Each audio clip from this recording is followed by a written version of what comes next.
papel, kunin naman tayo. The Joker, ilabas na natin. Pwede po ba kasi nakatatayo? Isa. Pwede ba wag bigyan na nag-uusap? Wag bigyan na nag-uusap at nakatayo.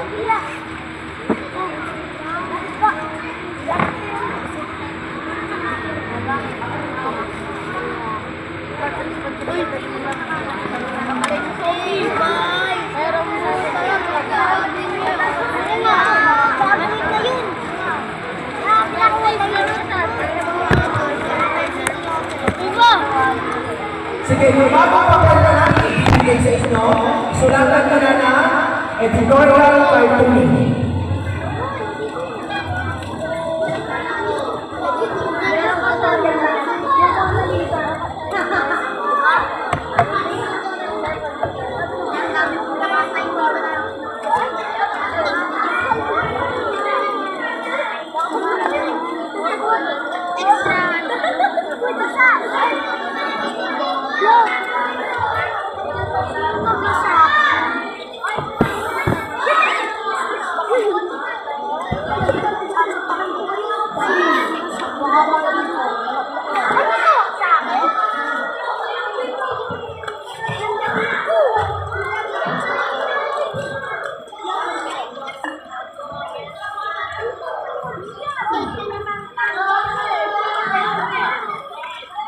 Hello, ano naman tayo?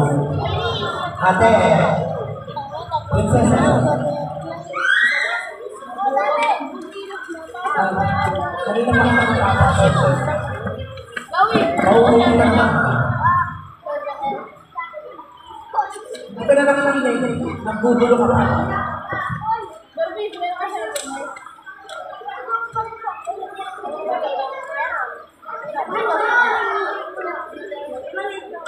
Alright, next discussion. Alam na, para mag-start out ako.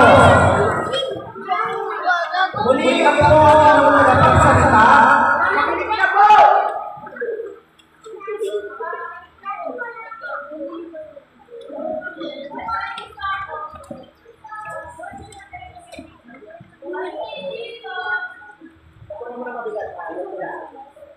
Alright, hindi na ako magmamay kasi hindi na makinig. Let's have editorial cartooning. Ano naman pinagsa? May kasabay pa rin ako mag-usap. Ayan ang pinakakayoko, yung sumasabay pag nag-uusap ang nasa harapan.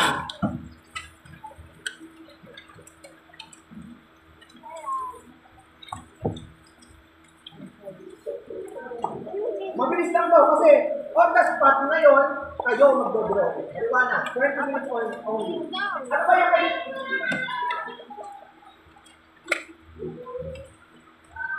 Sige, mag-drawing ka na. Buka. Nagsasalita na ako, wala sasabay.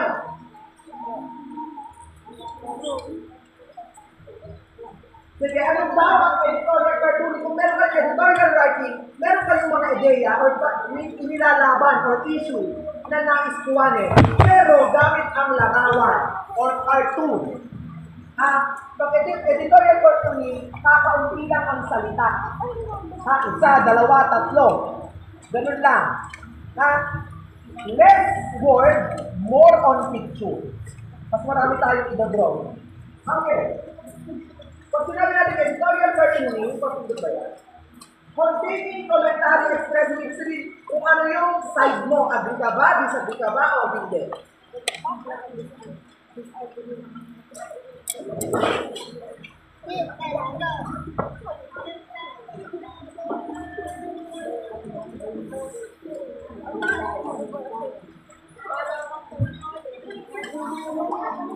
O, tingin.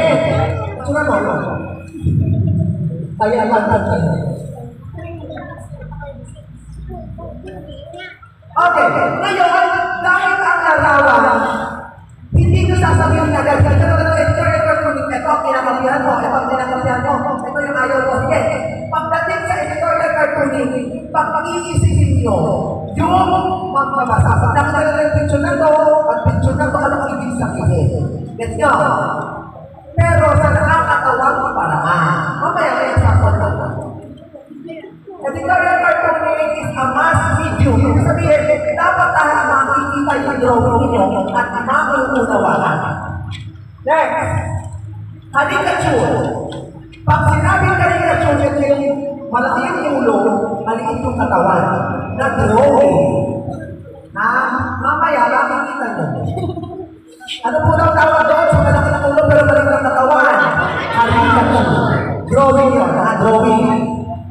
O, yan ang tulad niya. Sige, tingnan natin. Nandito si Rodrigo Duterte Marcos. At si mga kabukan ng boys. Si Mr. Lee. Ano tawag siya? Caricature. O, yan pa, Mr. Lee. Sino to? Sino to? Jet Lee. O, sino naman to? Presidente ng Pilipinas. Si Fidel Ramos. Sino? Sino? Estrada. Marcos. Estrada at si Marcos yung nasa dulo. Sino po ito? Si Zori Aquino. Parehas. Ganyan po ang caricature. Nagawa nila ang caricature. Parang kung titignan mo sila, nakakatawa, di ba? Nakakatawa tingnan. Pero makikilala mo kung singit tao ang tinuturo. Tama? O, sino to? Oh.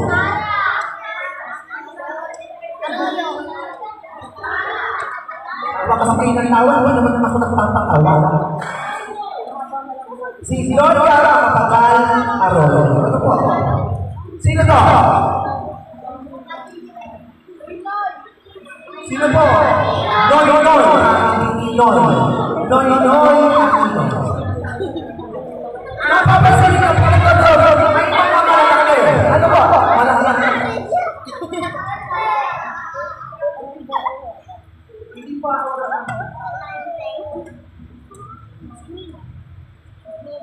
sayang mo po ba? Itatawa na kayo, wala namang papasok. Titignan ko doon po mga. Sige. Mapapansin niyo po, nagkakarikature, may isang parte ng mukha na malaki. Kung malaki ang ilong, malaki ang panga, ito, malaki ang ilong, malaki ang tenga. Ano isang parte ng mukha ay malaki para maging exaggerated. Anong tawag? Exaggerated. Sabi nga ni Vice Ganda, exagerada. Ibig sabihin, over yung pagpapakita ng presentasyon. Shady. O, di ba po ito, walang shady.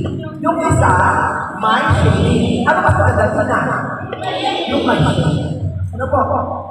Next. Hatching. Hindi hatching na gano'n. Hatching. Ibig sabihin, linya siya na para dito. Ano po? Meron double may sige. O, next naman ito ay example of hatching. Tukuhin kayo kung saan ang shadow, kung saan sa bigla, kung saan wala na ang light exposure.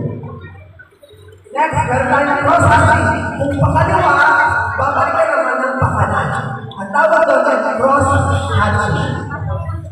Yan po ang cross-hatching. Tingin po.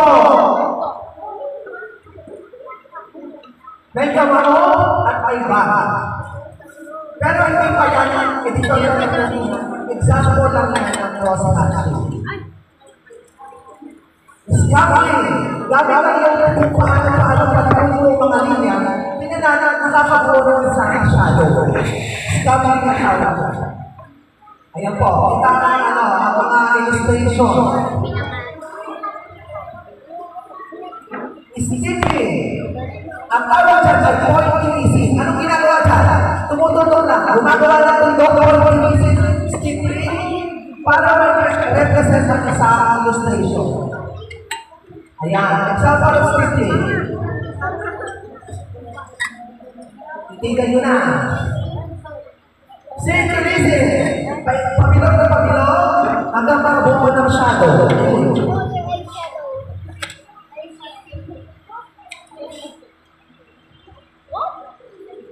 Okay. Let's start the season.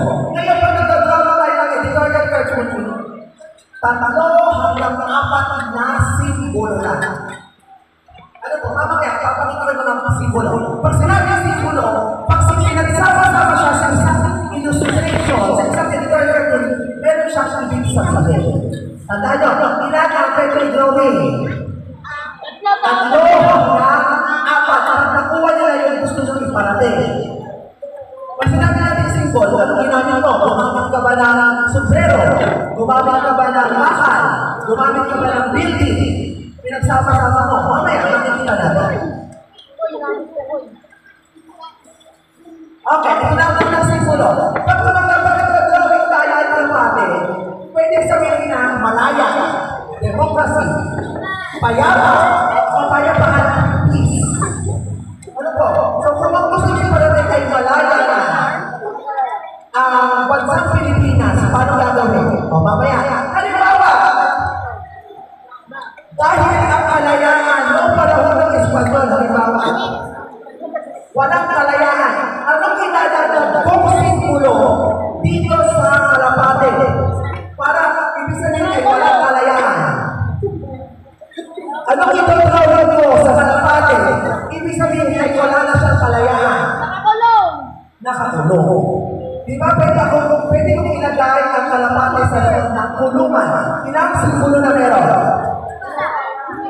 Ilang simbolo? Dalawa. Yung Kalapate at yung kulungan. Yes? O ano ibig sabihin ng Kalapate? Ay, ano ibig sabihin ng kulungan? Masabi sa akin. Ano ibig sabihin ng kulungan? Ay, yung sa kulungan may nasa loob ng Kalapate. Ano ibig sabihin? Walang kalayaan. Walang kalayaan. Let's see ba? Picture lang, pero hindi na sinulatan ng salita. Pero alam mo na ang naisip parating. Yun ang editorial criteria. Next, sa lakot. Ito, tandaan nyo ha. Ito ang ginagamit sa Pilipinas. Sa lakot. Ano yung sabihin sa lakot? Pilipino. Hindi pwede nakasalakot ng Amerikano.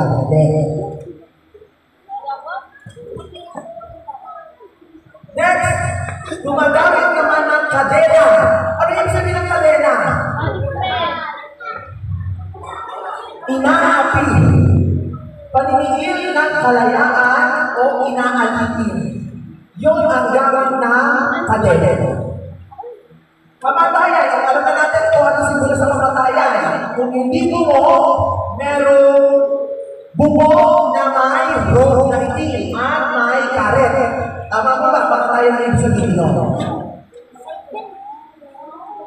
Next, tingnan natin dito. Yung